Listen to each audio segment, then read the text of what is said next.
એમ ગાય પણ માતા છે. એ પોતાનું પોષણ કરે. આ તો હવે આપણે સ્થિતિ એવી થઈ, ગોચર ઓછા થવા માંડ્યા, ગાયો ધણમાં, હજી ગામડામાં તો જાય છે,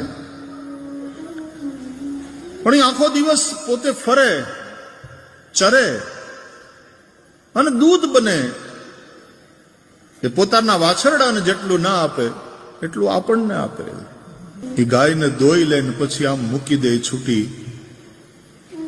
એટલે ગલીઓમાં ફરતી ફરતી એ પ્લાસ્ટિકની થેલીઓમાં જે કંઈ ભરાયું હોય એ ભૂખી ગાય ખાવા માટે થઈ અને પ્લાસ્ટિકની થેલીને પણ પેટમાં નાખી દે, કારણ કે એની પાસે ક્યાં હાથ છે એવા કે એ છૂટું પાડે. અને પછી એ ગાય માતાના ઓપરેશન થાય છે ત્યારે કેટલાય કિલો એની અંદરથી પ્લાસ્ટિકની કોથળીઓ નીકળે છે. હિન્દુઓ શરમ નથી આવતી. ગો માતાને માટે આવી સ્થિતિ ઉભા કરનારા આપણે ગો માતા કી જય હો, જય ઘોષ કરી શરમ આની चाहिए.